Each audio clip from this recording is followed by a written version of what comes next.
এক একটা নিয়ামতের শুকর কি কিয়ামত পর্যন্ত সিজদা দিয়ে আদায় করা যাবে? আর জোরে বলেন। আল্লাহর নিয়ামতের শুকর যেমন আদায় করা যায় না, ঠিক তেমনি ভাবে মা বাবা সন্তানকে যা দিয়েছে মা বাবার শুকরও কিয়ামত পর্যন্ত আদায় করা যায় না। এক সাহাবী আল্লাহর নবীর সামনে হাজির হয়ে গেছেন। আল্লাহর নবীর সামনে হাজির হয়ে বলেন, ইয়া রাসূলুল্লাহ, ইয়া হাবিবাল্লাহ, ওগো আল্লাহর নবী, আমার মা আমাকে লালন পালন করেছেন, আমিও আমার মারে লালন পালন করি। নবী গো,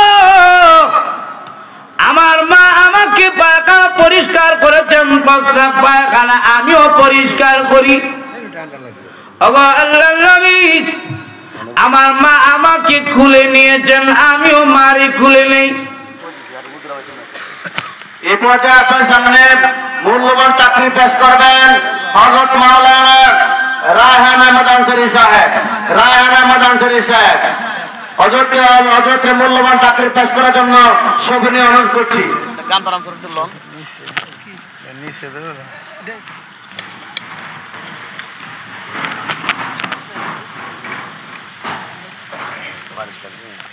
না ঠিক আছে।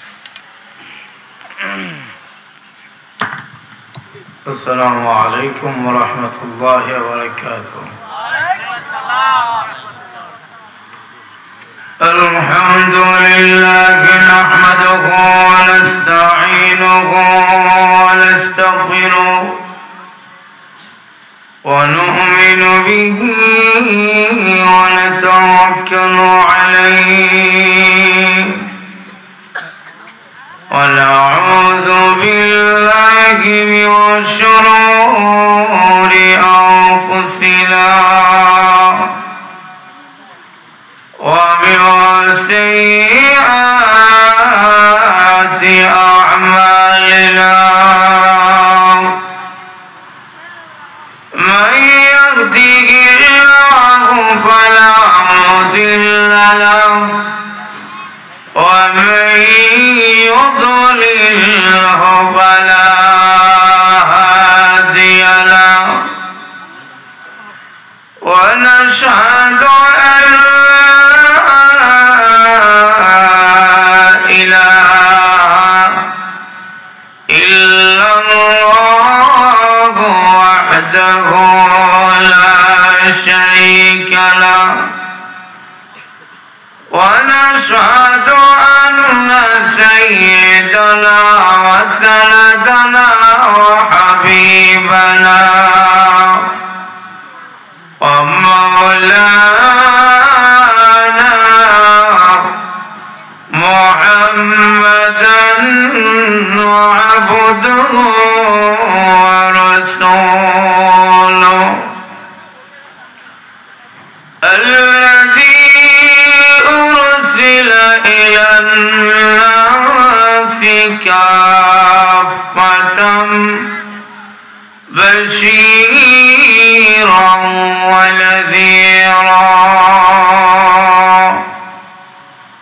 وداعيا إلى الله بإذنه وسراجا منيرا.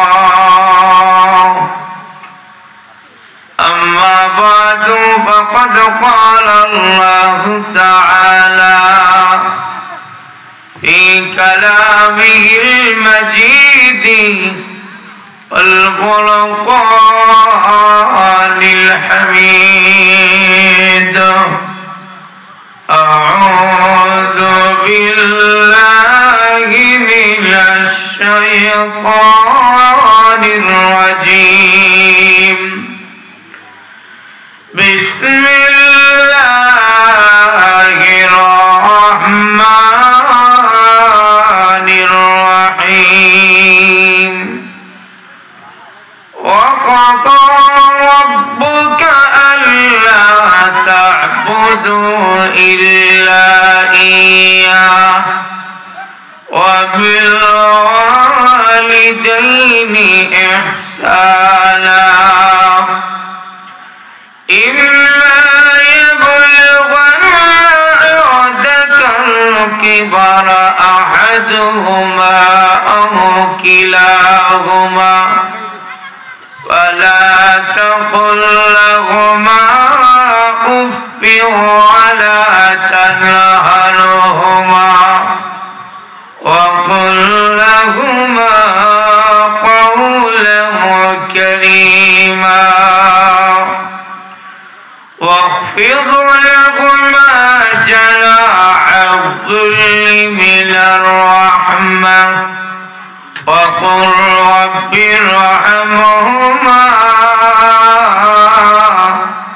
كما ربياني صغيرا ربكم أعلم بما في نفوسكم إن تكونوا صالحين فإنه كان للأوابين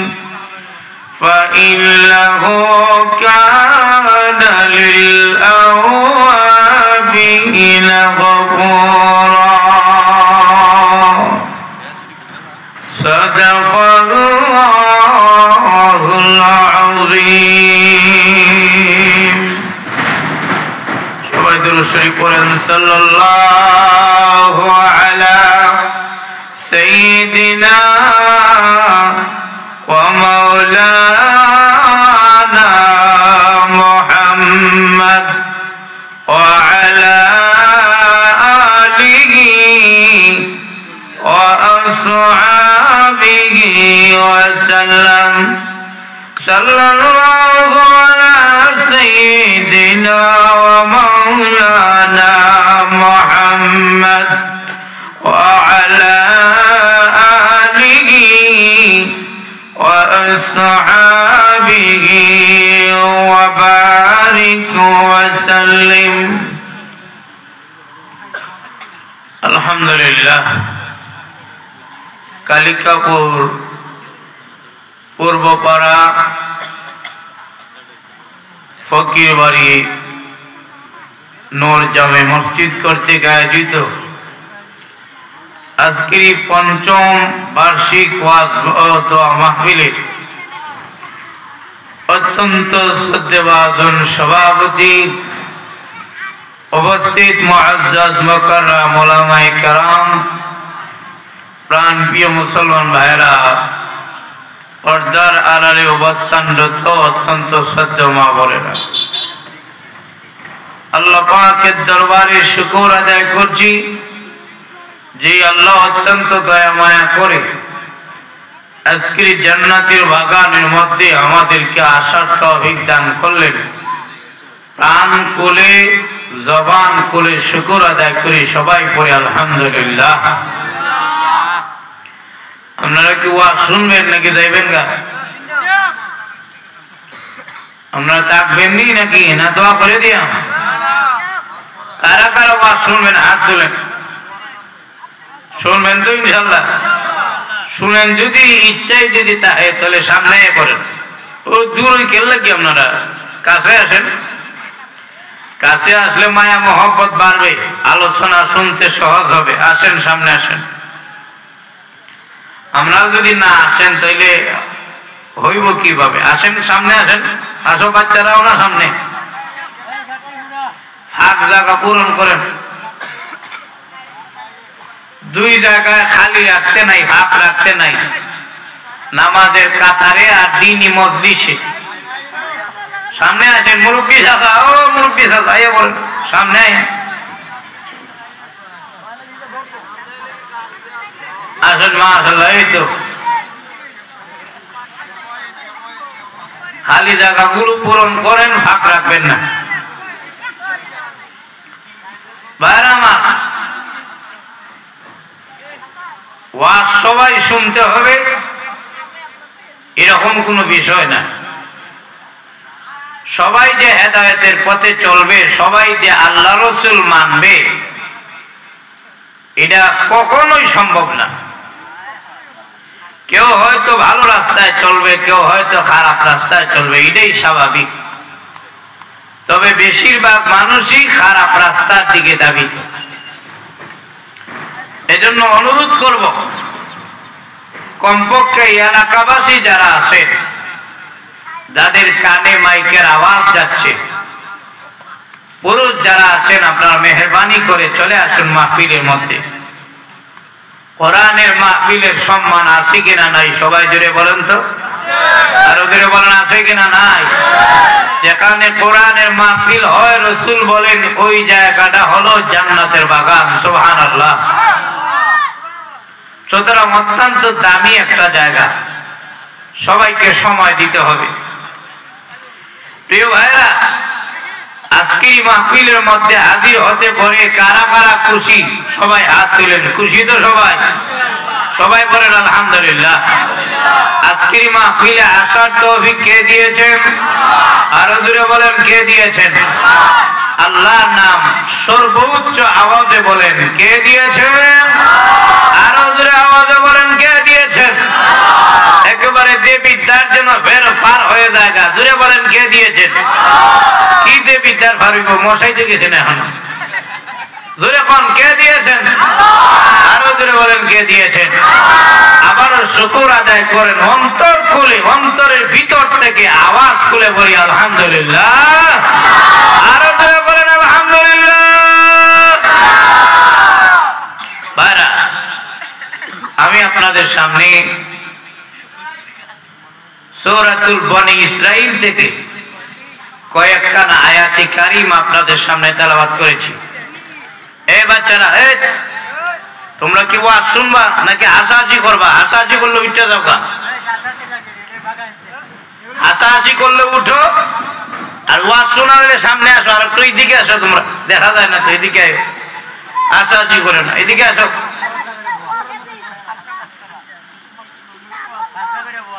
এইভাবে যদি আওয়াজ করে ওয়াজ করা যাইব, এগুলোর সাথে ইবলিস থাকে তো। এদিকে আসো সবাই। হ্যাঁ, কথা বলেন না। কথা বললে তো ওয়াজ করা যাবে না, ওয়াজ কিন্তু তোমরা করতে হইব। আবার যদি কথা বলো, দোয়া করে দিব। ভাইরা, যদি আপনারা শুনেন তাহলে আলোচনা শুরু করতে পারি। শুনবেন ইনশাআল্লাহ? আজকে তিনটা বিষয় আলোচনা করব। আলোচ্য আয়াত থেকে আমি তিন বিষয় আপনাদের সামনে আলোচনা করব। কয়টা বিষয় সবাই বলেন? তিনটা বিষয়। এক নম্বর, পিতামাতার সাথে ভালো ব্যবহার, পিতামাতার খেদমতের গুরুত্ব কতটুকু। এক নম্বর, পিতামাতার খেদমতের গুরুত্ব কতটুকু। দুই নম্বর হলো পিতামাতার সাথে সৎ ব্যবহার কিভাবে হয়, অসৎ ব্যবহার কিভাবে হয়। তিন নম্বর হলো সৎ ব্যবহার করলে কি লাভ, অসৎ ব্যবহার করলে কি ক্ষতি। তাহলে কয়টা বিষয় আলোচনা? সবাই করেন না? কয়টা বিষয় আলোচনা? প্রথম হলো পিতামাতার সাথে সৎ ব্যবহারের গুরুত্ব কতটুকু। দুই নম্বর হলো পিতামাতার সাথে সৎ ব্যবহার কিভাবে হয়, অসৎ ব্যবহার কিভাবে হয়। তিন নম্বর হলো পিতামাতার সাথে সৎ ব্যবহার করলে কি লাভ, আর অসৎ ব্যবহার করলে কি ক্ষতি। তাহলে কয়টা বিষয়? আরো ধরে হন না, কয়টা বিষয়? তিনটা বিষয়। আসুন পিতামাতার সাথে সৎ ব্যবহারের গুরুত্ব কি প্রথম নম্বর আমরা জানব। আয়াতে আল্লাহ প্রথমেই বলছেন, وَقَضَى رَبُّكَ أَلَّا تَعْبُدُوا إِلَّا إِيَّاهُ وَبِالْوَالِدَيْنِ إِحْسَانًا إِمَّا يَبْلُغَنَّ عِندَكَ الْكِبَرَ أَحَدُهُمَا أَوْ كِلَاهُمَا فَلَا تَقُل لَّهُمَا أُفٍّ أَوْ كِلَاهُمَا। এতটুকু পর্যন্ত আমরা জানব যে পিতা মাতার সাথে সৎ ব্যবহারের গুরুত্ব কতটুকু। আল্লাহ পিতা মাতার খেদমতের গুরুত্ব কতটুকু বলার আগে আল্লাহ আয়াতের শুরুতে বলছেন وَقَضَى رَبُّكَ أَلَّا تَعْبُدُوا إِلَّا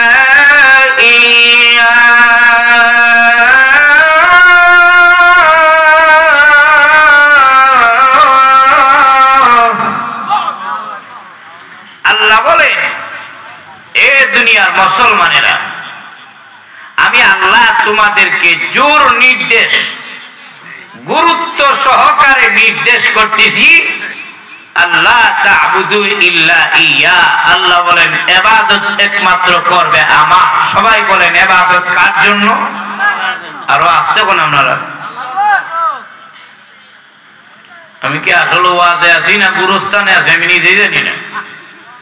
আপনারা যেইভাবে মুখ বন্ধ করে বই রয়েছেন বোঝা যায় চা খাওয়া লাগবে নাকি?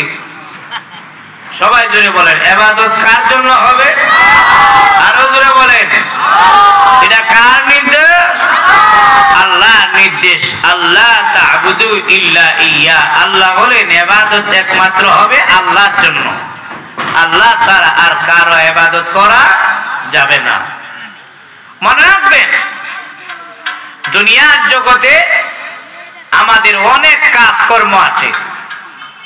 কেউ দোকানদারি করে, কেউ কৃষি কাজ করে, কেউ ব্যাংকে চাকরি করে, কেউ হোস্টেলে চাকরি করে, কেউ বিভিন্ন জায়গায় কাজ করে।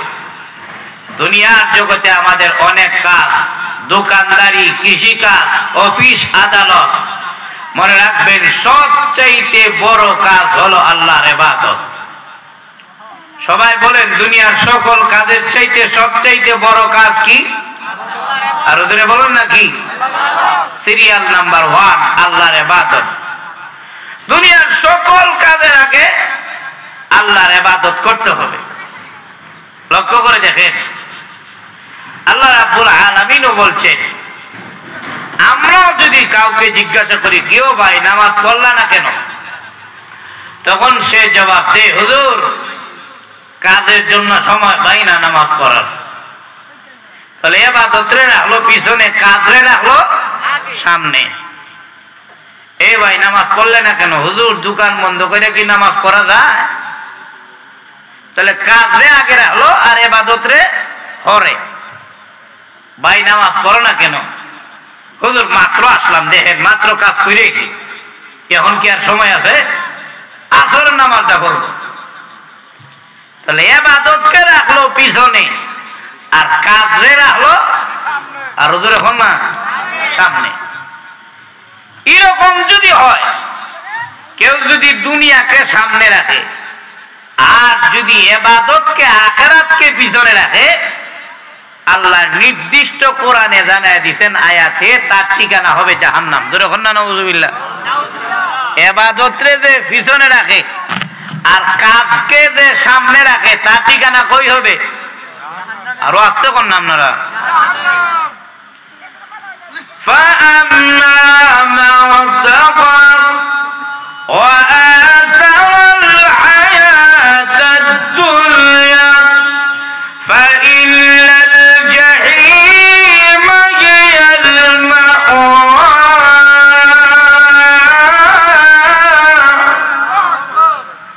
আল্লাহ বলেন فَأَمَّا مَنْ طَغَى, যে আমি আল্লাহর অবাধ্য হয়, وَآثَرَ الْحَيَاةَ الدُّنْيا, আর দুনিয়ার জীবনটাকেই সে অগ্রাধিকার দেয়, দুনিয়ার কাজকেই সে অগ্রাধিকার দেয়, আর আখিরাতের জীবনকে সে পিছনে রেখে দেয়, ফাইনাল জাহিমা হিয়াল মাওয়া। আল্লাহ বলেন তার ঠিকানা হবে জাহান্নাম। এই জন্য দুনিয়ার সকল কাজের আগে কার ইবাদত বলেন? আরো জোরে বলেন।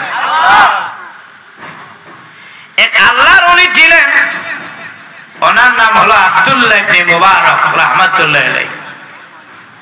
উনি পৃথিবী থেকে বিদায় হয়ে গেছে।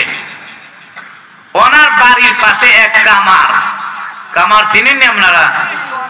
দোয়া খন্তি বানায়, যে দা বানায় খন্তি বানায়, তা কামার মারা গেছে। আব্দুল্লাহ ইবনে মুবারকও মারা গেছেন। এক লোক স্বপ্নে তাকা দেখি আব্দুল্লাহ ইবনে মুবারক আল্লাহর বিশাল বড় জান্নাতের মধ্যে বসবাস করতেছেন।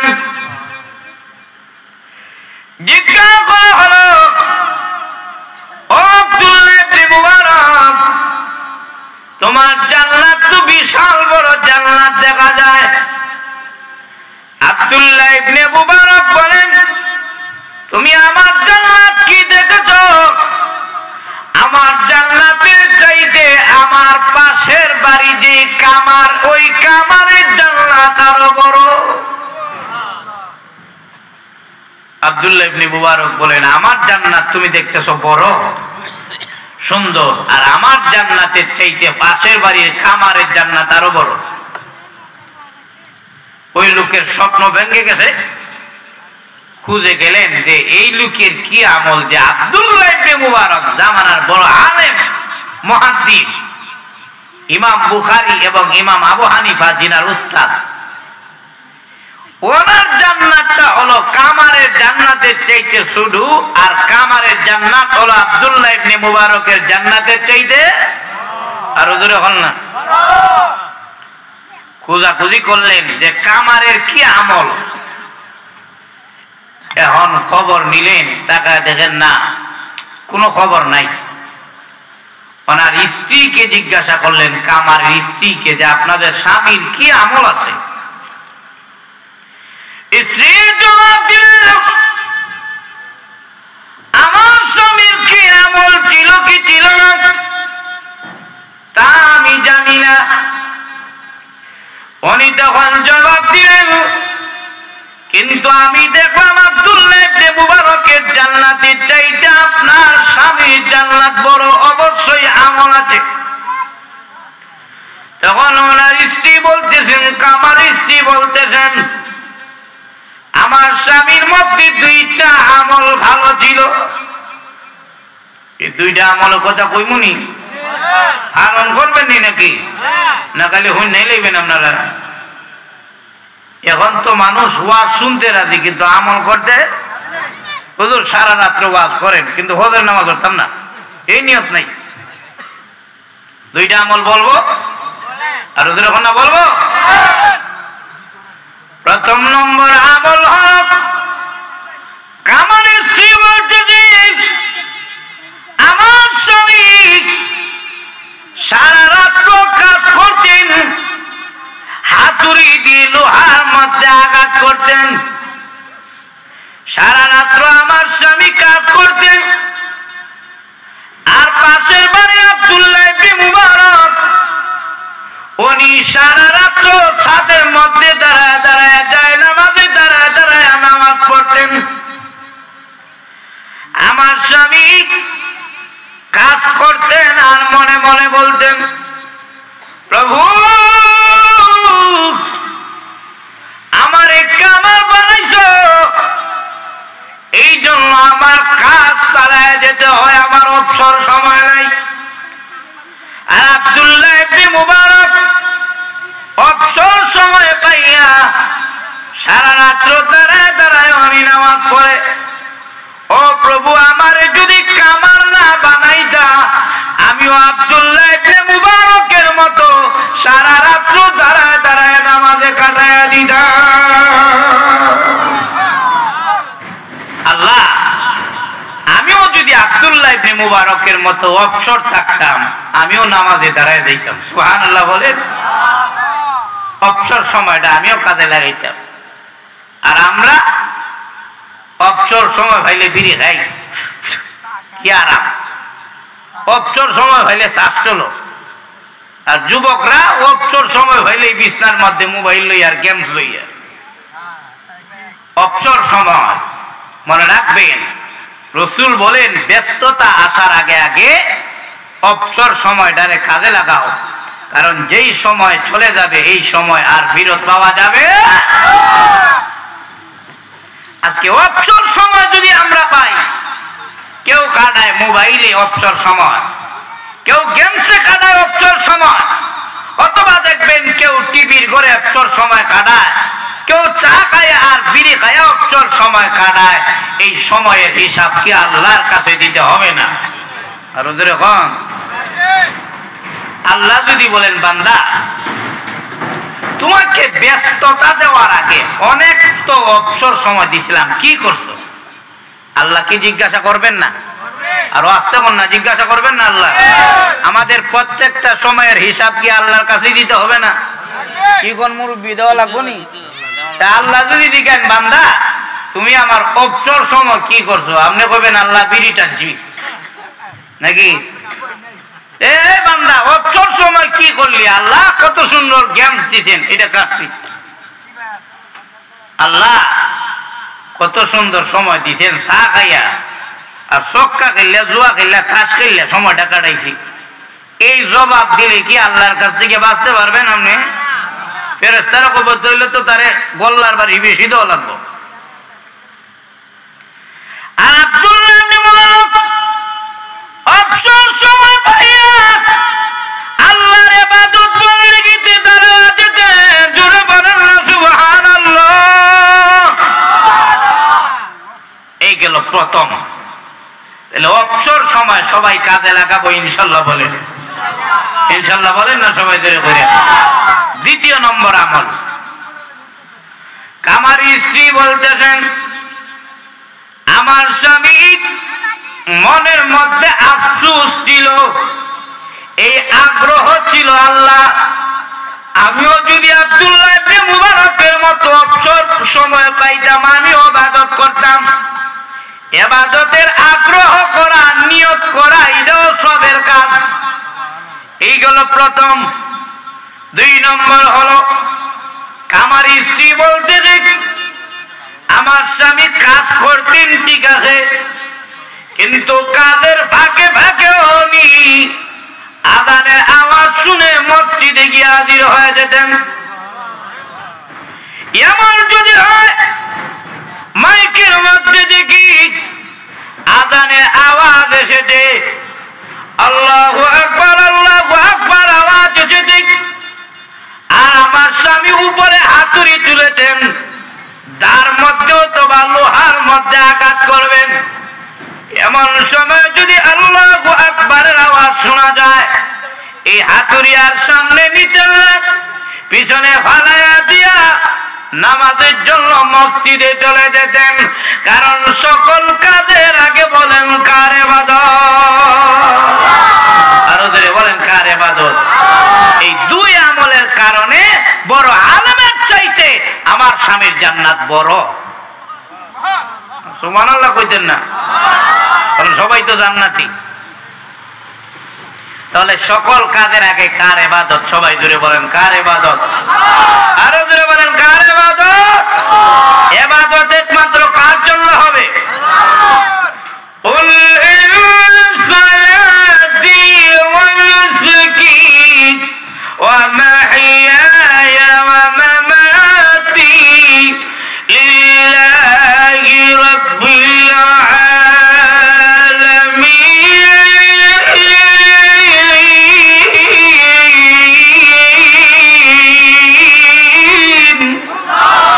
বলেন ইবাদত একমাত্র কার জন্য? আমার আপনার নামাজ কার জন্য? রোজা কার জন্য? কোরআন তেলাওয়াত কার জন্য? হজ কার জন্য? যাকাত কার জন্য? জিকির আজকার কার জন্য? দান সদকা কার জন্য? প্রত্যেকটা আমল আমি আপনি যা করি না কেন সকল আমল করতে হবে আল্লাহর জন্য। সব আমল যদি আল্লাহর খুশির জন্য করেন, ওই আল্লাহ যিনি আমাদেরকে বানাইছেন ওই আল্লাহর জন্য সব নেক আমল করলে আল্লাহ রাব্বুল আলামিন তার ওই ইবাদতকারী বান্দার প্রতি খুশি হয়ে যাবে। তাহলে সকল ইবাদতের আগে কার ইবাদত? সকল কাজের আগে কার ইবাদত? আর জোরে বলেন কার ইবাদত? আল্লাহর ইবাদত। প্রিয় ভাইরা, কথা বলবেন, আমার কথা যদি আপনারা বুঝেন তাহলে কথা কইেন, আর যারা বুঝেন না তাদের সাথে আমার কোনো ওয়াজ নাই। কারা কারা আমার কথা বুঝেন হাত তুলেন। বুঝেন তো? না এখনো লড়াছড়া নাই। আজকের একটা রাত্রে কি আল্লাহর জন্য জবানটারে খুলে দেওয়া যায় না? করেন না? যায়নি? তাহলে সবাই বলেন সুবহানাল্লাহ। এই আওয়াজ দিলে হবে না, মুসলমানের আওয়াজে বলেন সুবহানাল্লাহ। সবাই লা ইলাহা ইল্লাল্লাহু আল্লাহু আকবার। সকল কাজের আগে কার ইবাদত? সিরিয়াল নাম্বার 1, সকল কাজের আগে হলো আল্লাহর ইবাদত। সিরিয়াল নাম্বার 2 হলো আল্লাহর ইবাদতের পরে সকল কাজের আগে হলো মাতা পিতার খেদমত। সুবহানাল্লাহ। দুনিয়ার সকল কাজের আগে আল্লাহর ইবাদত, আর আল্লাহর ইবাদতের পরে দুনিয়ার সকল কাজের আগে কার খেদমত? আপনাদের এখন না কার খেদমত? মা বাবার খেদমত। কেন আল্লাহর ইবাদতের পরে মা বাবার কথা কেন বললেন? আমি আপনাদেরকে জানতে চাই, আল্লাহ আমাদেরকে যা দিয়েছেন এর শুকর আদায় করা সম্ভব নেই? আপনাদের এখন না সম্ভব? আল্লাহ আমাদেরকে হাত দিলেন, কত সুন্দর হাত আল্লাহ দিয়েছেন। এই হাতটা কি বুঝে দিছে? আরো জোরে হল না। বাংলাদেশের প্রধানমন্ত্রী দিয়েছেন, আপনাদের এলাকার এমপি সাহেব কে দিয়েছেন? জোরে বলেন, কে দিয়েছেন? দেখেন কত সুন্দর হাত আল্লাহ দিয়েছেন, কত নরম। এইভাবে নাড়ানো যায়, এইভাবে নাড়ানো যায়, উপরেও তোলা যায়, নিচেও তোলা যায়। এইভাবে আঙ্গুল নাড়ানো যায়, এইভাবেও দেওয়া যায়, কত নরম। কিন্তু কোন কিছু ধরতে গেলে ওই হাত আবার শক্ত হয়ে যায়। এই চক্ষু কি দুনিয়ার মানুষের দেওয়া না আল্লাহর দেওয়া? জিহ্বা এটা কার দেওয়া? আরো আসতে কোন আপনারা কার দেওয়া?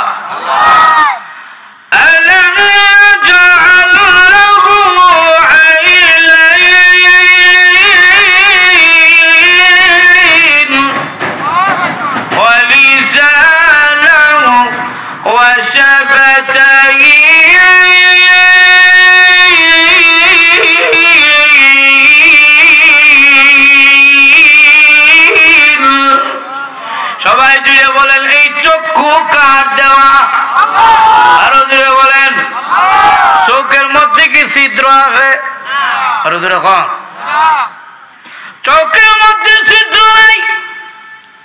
আপনি পানির নিচে যান, পুকুরের মধ্যে ডুব দিয়ে হাত খাইয়া থাকেন, চোখের ভিতরে পানি ঢুকবে না, কারণ ছিদ্র নাই।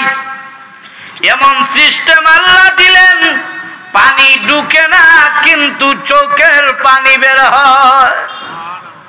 সুবহানাল্লাহ কইতেন না? ঘুমে তো সত্য সবার। কানের মধ্যে ছিদ্র আছে কি? আর ওদের এখন না।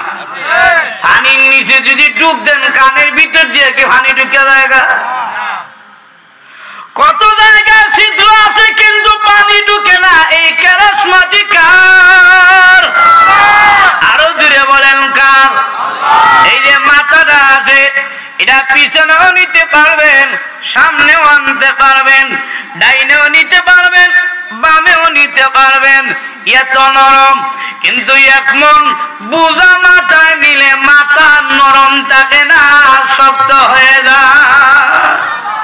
এই কারিগরি কার? দুনিয়ার কোন মানুষের? আর ওদের এখন না। এই যে নিয়ামত দিলেন, আমি জানতে চাই ও মুসলমান ভাইরা, আল্লাহর এক একটা নিয়ামতের শুকর কি কিয়ামত পর্যন্ত সিজদা দিয়ে আদায় করা যাবে? আর জোরে বলেন। আল্লাহর নিয়ামতের শুকর যেমন আদায় করা যায় না, ঠিক তেমনি ভাবে মা বাবা সন্তানকে যা দিয়েছে মা বাবার শুকর কিয়ামত পর্যন্ত আদায় করা যায় না। আল্লাহ যা দিয়েছেন এর বিনিময় দেওয়া সম্ভব? আর ওদের এখন না। ঠিক তেমনি ভাবে মা বাবা সন্তানকে যা দিয়েছেন এর বিনিময় আদায় করা সন্তানের পক্ষে সম্ভব? আর ওদের এখন না। আল্লাহ নবীর সামনে হাজির হয়ে গেছেন। আল্লাহ নবীর সামনে হাজির হয়ে বলেন, ইয়া রাসূলুল্লাহ, ইয়া হাবিবাল্লাহ, ওগো আল্লাহর নবী, আমার মা আমাকে লালন পালন করেছেন, আমিও আমার মারে লালন পালন করি। নবী গো, আমার মা আমাকে পায়খানা পরিষ্কার করেছেন, প্রস্রাব পায়খানা আমিও পরিষ্কার করি। ওগো আল্লাহর নবী, আমার মা আমাকে খুলে নিয়েছেন, আমিও মারে খুলে নেই। আমার মা আমারে খাওয়াইছেন, আমিও মাকে মুখে তুলে খানা দিই। আমার মা আমার জন্য কষ্ট করেছেন, আমিও কষ্ট করেছি। আমার মাকে উকুফে মুজদালিফা, উকুফে আরাফা কান্দে কইরা নিয়ে আমি ভ্রমণ করাইছি। নবী গো, মার হক কি আদায় হয় নাই? এই যে এত কষ্ট করলাম, মা খাওয়াইলেন আমি খাওয়াইলাম, মা মুখে তুলে খানা তুলে দিয়েছেন আমিও মুখে তুলে দিলাম, মা আমার প্রস্রাব পায়খানা পরিষ্কার করেছেন আমিও করলাম, আমার মা খুলে নিয়েছেন আমি আমার মারে কাঁদে নিলাম। এই জন্য কি মার হক আদায় হয় নাই? রাসূলুল্লাহ সাহাবীরে, মার স্তন চেটে চেটে যে দুধগুলো খেয়েছো, ওই দুধের বিনিময়ে তুমি আদায় করতে পারবা না। চিন্তা করছেন বিষয়টা? তাহলে আল্লাহ যা দিয়েছেন এর বিনিময় আদায় করা যায় না, মা বাবা যা দিয়েছেন এর বিনিময় আদায় করা যখন না যায়। এই জন্য আল্লাহর হকের পরেই আল্লাহ মা বাবার কথা আনছেন। সুবহানাল্লাহ বলেন। এখন দেখেন আল্লাহ কি বলতেছে। আল্লাহ বলতেছেন ওয়াবিল ওয়ালিদাইনি ইহসানা, সকল কাজের আগে আল্লাহর ইবাদত, আর আল্লাহর ইবাদতের পরে সকল কাজের আগে মাতা পিতার খেদমত, মাতা পিতার সাথে ভালো ব্যবহার। আল্লাহ এখন বলতেছেন দেখেন, ইম্মা ইয়াবলুগান্না ইনদাকাল কিবারা আহাদুহুমা আও কিলাহুমা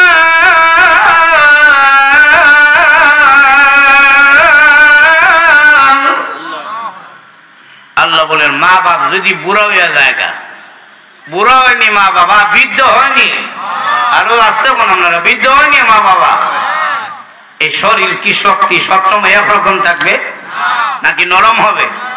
আমরা কি সবসময় এরকম থাকবো নি তুলতুলা, না নরম হয়ে দেবো এক সময়, না চিরা টানবো? কেউ দাদা আপনার দিকে আমরা এত নরম কে লাগে? রক্ত দেখা যায় না, আমরা এত নরম হয়ে যায়। সবার জীবনের মধ্যে বুড়া কি আসবে কিনা বলেন? সবাই বলেন, সবাই কি আমরা বুড়া হব না? আর ওদের এখন না হবে কি হবে না? আল্লাহ বলে তোমার মা বাবা যদি বুড়া হয়ে যায়, বৃদ্ধ হয়ে যায়, তুমি যদি তোমার মা বাবারে বৃদ্ধ অবস্থায় পাও, যদি দেখো মা বাবা বৃদ্ধ অথবা দুইজন থেকে একজন বৃদ্ধ, হয়তো বাবা মারা গেছে আগে, না হয়তো মা মারা গেছে আগে, আল্লাহ বলেন দুইজন থেকে একজন যদি বুড়া হয়ে যায়, আল্লাহ বলেন বুড়া মা বাবার খেদমত করো। আল্লাহ বললেন বুড়া মা বাবার খেদমত করার জন্য, তাহলে বোঝা যায় জোয়ান মা বাবারে মারা যাইব? রোজের হল না? তাহলে বুড়া মা বাবার কথা কেন বললেন? প্রথম নম্বর হলো মা বাপ যখন জোয়ান থাকে, নিজের কাজ নিজে করতে পারে, সন্তানের প্রতি মোকাফেকি হয় না। এক সাহাবী নবীজির দরবারে এক বুড়া সাহাবী তার বাচ্চারে লয়ে গেছেন, জোয়ান ছেলেটারে, যুবক ছেলেকে নিয়ে গেছেন। হুজুর এই দেখেন, এটা আমার সন্তান, এটা আমার ধন, এটা আমার পেয়ারা, এটাই আমার সম্পদ, এই যে আমার সন্তান। নবী গো, আমার যখন খানা ছিল তাকে আমি খাওয়াইলাম, তার যখন খানা ছিল না তাকে আমি খানা দিলাম, তার যখন শক্তি ছিল না তার হাতে ধরে ধরে আমি শক্তি দেওয়াইছি, তাকে হাঁটা শিখেছি। ও নবী, তার যখন বাজারে যাওয়ার যোগ্যতা ছিল না আমি কাঁধে করে বাজারে নিয়ে গেছি, আমার পকেটে টাকা ছিল তাকে আমি টাকা দিছি। ও নবীজি, আমার পকেট থেকে যদি টাকা লইয়া যাইতো গে সন্তান, আমি দুঃখ করতাম না, বরং খুশি হইতাম। যাক, ছেলে তো নিছে, খাইয়া বড় খাইয়াই তো বড় হইব, আমি বড় খুশি হয়েছি। আল্লাহ নবী যখন তার টাকা ছিল না আমার ছিল, যখন তার শক্তি ছিল না আমার ছিল, যখন তার বাড়ি ছিল না আমার ছিল, যখন তার সম্পদ ছিল না আমার ছিল, এখন উল্টা হয়ে গেছে। এখন তার সম্পদ আছে আমার নাই, তার টাকা আছে আমার নাই। নবী গো, এখন তার কোনে খানার অভাব নাই, কিন্তু আমার বড় অভাব। ও নবী, তার জন্য আমি খরচ করেছি কুলা মনে, খুশি হইয়া খুশি মনে আমি তার জন্য খরচ করেছি। কিন্তু আল্লাহ নবী, ও নবী, কিন্তু সে তো আমার জন্য খরচ করতে তার কষ্ট লাগে। ও নবী, তার তো কষ্ট লাগে আমার জন্য খরচ করতে। রসুল তখন ওই সাহাবিকে বলছেন, ওই সাহাবি, বড় হইলা কিভাবে? এমনিতেই বড় হয়ে গেছে গিয়া, জুস খাইয়া আর হানি খাইয়া। এ সাহাবি, আনতা ওয়া মালুকা লিআবিকা, তুমি এবং তোমার সম্পদ যা আছে সবগুলো হলো তোমার মা বাবা। না সুবহানাল্লাহ, ঘুমায় ঘুমায় কইও। তোমার যা আছে সবগুলো কার? মা বাবা। কারণ তোমার তো কিছুই ছিল না, মা বাবা তোমার বড় করছে, মা বাবা বড় করায় তুমি সম্পদশালী হয়েছ, সবগুলোর মালিক হলেন মা বাবা। এই জন্য মা বাপ যখন জোয়ান থাকে নিজের কাজ নিজে করতে পারেন কি পারেন না? যখন পারেন কি পারেন না? বাবা সকালে বের হয়, একেবারে দেখবেন আইছে রাত্রে সন্ধ্যার সময় সে কাজ করে, সন্তানের প্রতি মোকাবেক্ষী হয় না। এই জন্য আল্লাহ বুড়া মা বাবার কথা বলছেন। বুড়া মা বাপ বুড়া হয়ে গেলে খেদমত তো করবা, জোয়ান মা বাবার সাথে তো খেদমত করবাই, কিন্তু বিশেষ করে বুড়া হয়ে গেলে বুড়া মা বাবার খেদমত করবা। কেন? বুড়া হয়ে গেলে তিনটা সমস্যা আইয়া পড়ে বুড়া মানুষের মধ্যে। বুড়া মানুষের খেদমতের চাহিদা বেশি থাকে, কিন্তু খেদমত করা সন্তানের জন্য বড় কঠিন। বলে কিভাবে? বুড়া মানুষের বুড়ো হইলে তিনটা সমস্যা হয়। প্রথম নম্বর সমস্যা হইল মেজাজ তাকে কর করা, বেশি মাতে বুড়া মানুষ। 2 নম্বর হলো বুড়া মানুষের মন খুশি করা যায় না। 3 নম্বর হলো মানুষ যখন বুড়া হয়ে যায় অল্পতেই কষ্ট পায়। বুড়া মানুষের খেদমত করা সহজ না কঠিন? আটুদের হন না। কয় কারণে? 3 কারণে। প্রথম নম্বর কারণ হলো বুড়া মানুষের মেজাজ তাকে ভরভরা, কিছু কইলে সেটা জায়গা। রুজুরে হন না আপনারা দেখবেন বেশি কথা কয়, বেশি একেবারে দেখবেন মসজিদে গেছে গিয়া দেখে ইমাম সাহেব বাড়িতে গেছে গা, সুবহানাল্লাহ সুবহানাল্লাহ সুবহানাল্লাহ। ইমাম সাহেব কই গেল, তসবিহও ঠিক আছে, কথাও ঠিক আছে, সুবহানাল্লাহ সুবহানাল্লাহ সুবহানাল্লাহ। ইমাম সাহেব কই গেল, ইমাম সাহেব যদি দেখা যায় না, ইমাম সাহেব জোয়ান মানুষ বাড়িতে গেছে, এবার আর কয়ে যাইতো সুবহানাল্লাহ সুবহানাল্লাহ সুবহানাল্লাহ। মুয়াজ্জিন সাহেব কই গেল, 5 বার ঝাড়ু দিত আর 5 বার আযান দিত, 3 বার হইতো। বুঝা যায় ঝাড়ু দেওয়া এটা মুয়াজ্জিনের কাজ। কি কোন আপনারা? এটা মুয়াজ্জিন আর ইমামের কাজ ঝাড়ু দেওয়া, নাকি সবার কাজ? না আরো আছে কোন? আরো যখন না, এটা কি ইমামের আর মুয়াজ্জিনের কাজ নাকি সবার কাজ? কিছু মুসল্লি তো আছে ইমাম মুয়াজ্জিন রান্না ডাকিয়া, ও যে ময়লা দেখা যায় কে লাগিয়া ডাকিয়া লইছে, ও ময়লা দেখা যায় কে পরিষ্কার কইরা কয় না, নিজে পরিষ্কার কইরা কয় না হুজুর ময়লা তো এই জায়গায় ছিল, এটা কয় না, আইনে দোষ দেখায়। বুড়া মানুষ কিছু আছে, এইসব বুড়া মানুষের লাগিয়া জোয়ান ফুলা ভাঞ্জের নামাজ নষ্ট হয়ে যায়। হুদাউদি এক ফুলাই যে মনে করেন সারা বছরে একবার নামাজ হতো, জুম্মা করে হাসল তো নামাজ ধরে না, সারা বছরে এসে একবার জোয়ান ছেলাইছে নামাজ ধরার লাগে। প্রথম আইছে তো মাথায় নাই টুপি, না হয়তো টাকনুন নিচে গেছে কাপড়টা। বুড়া বেটা মেজাজ ভরা তো ডাক দিয়া কি তুই নামাজ ধর, তোর বাহিনী নামাজ আছে, টুপিটা কই? তুই জীবনে নামাজ ধর কিছু বুঝো? এই ফ্যানটা এত নিচে গেল লাগিয়া ফ্যান চুল উপর দিয়া। জোয়ান ছেলে এত মানুষের সামনে শরম দিলে তার কি লজ্জা লাগে না? আর হুজুর এখন লজ্জা লাগে না? এখন 5 ওয়াক্ত নামাজ ধরি না, জুম্মা হরি, আইলাম একবার আর প্রথমেই দুষ ধরলা আর মসজিদের কাছে আইতাম না, নষ্ট করিয়া। তো বুড়া মানুষ দেখবেন মসজিদে গেল বেশি কথা কয় আর বদনাম, বাপ রে বাপ, মুর্দাও থাকে না ঠিক বুড়া মানুষের বদনামের কাছে। তো বুড়া হয়ে গেলে মেজাজ তাকে কর করা, এমনিতেই বর্ডার বর্ডার বর্ডার বর্ডার করে, এটা একটা দোষী। এই জন্য ওই বুড়া মা বাবার খেদমত করা সন্তানের জন্য বড় কঠিন হয়ে দাঁড়ায়। 2 নম্বর হলো বুড়া মা বাবার খেদমত করা কঠিন কেন? 2 নম্বর কারণ হলো মন খুশি করা যায় না।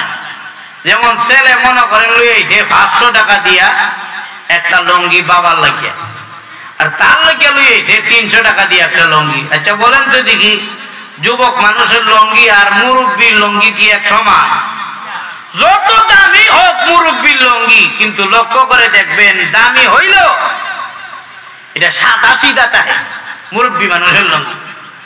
কিন্তু বাপে ছেলের লঙ্গির দিকে চাই রয়েছে, কিরে ভুলা আমারে দিলে একটা সাদা সিধা লঙ্গি, আর তোর যে একটা চাকচিক্য করে আমার রুজি নাই দিচ্ছে না, তখন আর মন খুশি করা যায় না। 3 নম্বর হলো অল্পতে কষ্ট হয়। ছেলে যদি কিছু কয় বাবা তাড়াতাড়ি কষ্ট হয় না। এই 3 কারণে বুড়া মানুষের খেদমত করা সহজ না কঠিন? আরো ধরে বল না। কিন্তু খেদমতের চাহিদা বেশি থাকে।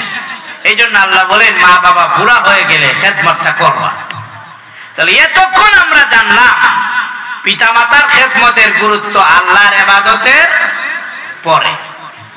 এখন আসুন পিতামাতা দুজনের খেদমতের গুরুত্ব কি এক সমান নাকি ব্যবধান আছে এটা জানার দরকার নাই? আর ওদের এখন না,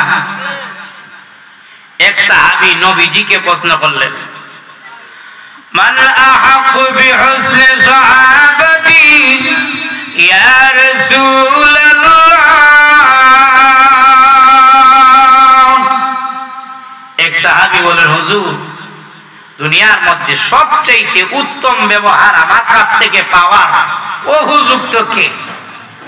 রাসূল বললেন, উম্মুকা, তোমার মা। আবার বললেন, সুম্মা মান, এরপরে কে? রাসূল বললেন, উম্মুকা, তোমার মা। আবার বললেন, সুম্মা মান, এরপরে কে? রাসূল বললেন, উম্মুকা, তোমার মা। আবার বললেন, সুম্মা মান, হুজুর এরপরে কে? রাসূল বললেন, সুম্মা আবুক, তোমার আব্বা, তোমার বাবা। বলেন মার কথা কয়বার বলছেন? আরো আসতে বল। কেন? বাবার কথা বললেন একবার আর মার কথা বললেন 3 বার। কেন? এলে 3টা এমন জায়গা আছে যেই জায়গার মধ্যে একমাত্র কষ্ট করেছেন আমাদের মা, এর মধ্যে বাবার কোনো শরিকানা নাই। কি বলবো নাকি অসুবিধা হচ্ছে আপনাদের? শেষ করে দিচ্ছি, অসুবিধা নাই। আপনারা কথাও কর না বেশি, ওয়াজও লাগতেছে না, বুঝেন না বিষয়টা? আল্লাহ বলেন 3 জায়গায় মা কষ্ট করছেন।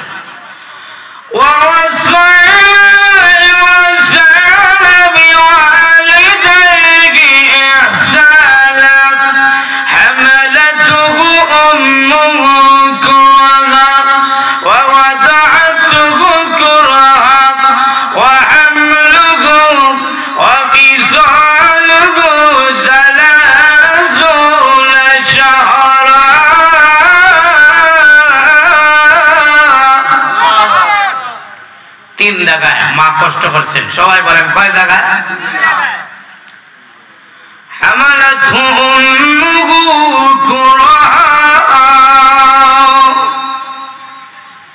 প্রথম নম্বর হলো আমার আপনার মা আমাকে আপনাকে পেটে রেখেছেন। সবাই বলেন এই কষ্ট কি বাবা করছেন নাকি মা? আরো আসতে কোন সন্তান মার পেট হয়ে দুনিয়াতে এসেছি, একদিন 2 দিন মার পেটের মধ্যে আমরা 10 মাস 10 দিন থেকেছি। তখন মার কত কষ্ট এটা ওয়াজ করে বোঝানো যাবে না, একমাত্র মা জানে আর বাবা জানেন। বাবা দৃশ্যটা দেখেছেন কিন্তু অনুভব করতে পারেন নাই। আল্লাহ এবং মা জানেন এই কষ্ট কত। সন্তান মা পেটে যখন আছে, আসার পরে ওই মার ঘুম কমে যায়। মা আগের মতো ঘুমাইতে পারেন না, আগের মতো আর চোখ লাগায় রাখতে পারেন না। মার মুখের রুচি নষ্ট হয়ে যায়, করতে পারেন না, আগের মতো দীর্ঘক্ষণ কাজও করতে পারেন না, খেতেও পারেন না, শরীর দুর্বল হয়ে যায়। সন্তান যখন পেটে আসি, সন্তান যখন ধীরে ধীরে বড় হয়, বিজ্ঞানীরা বলেছেন সন্তান রাখার যেই তলি আছে, সন্তান যেই জায়গাটার মধ্যে থাকে, এই জায়গাটার আয়তন হলো, সাইজ হলো মাত্র 10 ইঞ্চি। সবাই বলেন না কয় ইঞ্চি?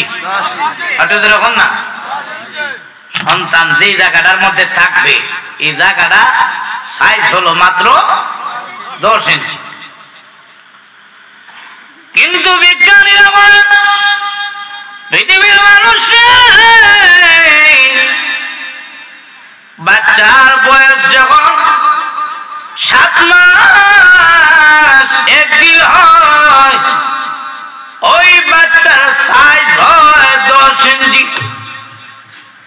তখন আর বাচ্চা যাওয়ার কোন জায়গা নাই, ওই ব্যাগের মধ্যে বাচ্চা থাকার জন্য সুতা পরিমাণ আর জায়গা থাকে না। এমন সময় আল্লাহ রাব্বুল আলামিন ওই বাচ্চার পা মার কলিজার নিচে নিয়ে সেট করে দেন। বাচ্চা যখন বড় হয়, একটা দুইটা না, যখন লাথি মারে, প্রথম লাথি দেখিনি মার পেটের মধ্যে বাচ্চা যে থাকে, কম যদি লাথি মারে, একবার দুইবার না, পৃথিবীতে আসার আগ পর্যন্ত 4500 বার মার কলিজায় লাথি মারে। ও যুবক ভাই, মুরব্বী বাবারা রে, আমি আর আপনি প্রত্যেকেই মার কলিজায় 4500 বার লাথি মেরেছি। চিন্তা করতেও পারবেন না প্রতিটি লাথি যে মারলাম, কত লাথি আর মার যে কেমন কষ্ট হয়েছে। মা ঘুমায় আছেন, নিঝুম ঘুমের মধ্যে পড়ে আছেন আপনার আমার মা।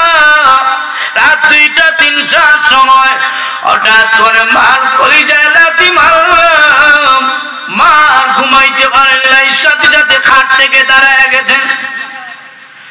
লাথি মারার পরে বসার কথা, কিন্তু এত দূরে লাথি মারলাম, মা আর ঘুম থেকে বসে নাই, সাথে সাথে মা দাঁড়ায় গেছেন, দাঁড়ায়ও থাকতে পারেন নাই। এক একটা লাঠি এমন জোর, ডাক্তাররা বলে 4500 মারছে সন্তান মাফ করে যায় লাথি মারে। ওই লাঠির মধ্যে থেকে একটা লাঠি যদি বাবার কলিজায় মারতো, তাহলে বাবার সাথে সাথেই মারা যেত। এত জুড়ে মার কলিজার মধ্যে লাথি মেরেছি আমরা। তখন জিজ্ঞাসা করা হয়েছে বিজ্ঞানীদেরকে, ডাক্তারদেরকে জিজ্ঞাসা করা হয়েছে, 4500 বার লাঠির মধ্যে একটা লাঠি যদি মার কলিজায় মারে, মা কি মারা যায় না? বাবা যদি মারা যায়, মা কেন মারা যায় না? এমনি ডাক্তাররা জবাব দিয়েছে, প্রতিটা লাঠির বিনিময়ে মহান আল্লাহ মার কলিজার মধ্যে মায়া বাড়ায় দেন। সন্তান যত বেশি লাথি মারে, তত বেশি সন্তানের প্রতি মার মায়া বাড়ে। সন্তানের মায়ায় বাচ্চা বাচ্চা যায় না, সুবহানাল্লাহ বলে বল না, মাও বেঁচে যায়।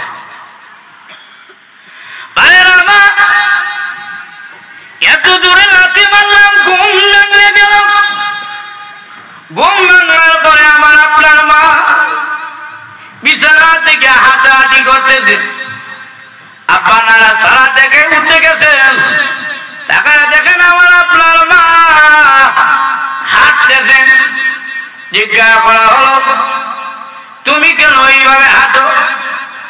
মা চোখে পানি ছেড়ে দিয়ে কাঁদতেন আর বলতেন, স্বামী গো, পেটে যে সন্তান আছে, এত দূরে লাথি মারে গো, মনে হয় আর বাঁচব না। এত দূরে মার করে যায়, লাথি মারলাম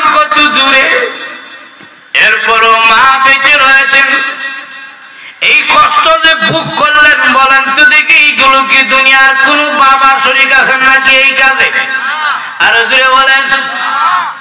প্রথম নম্বর কষ্ট হলো মার পেটে আমরা দেখেছি কত কষ্ট দিয়েছি।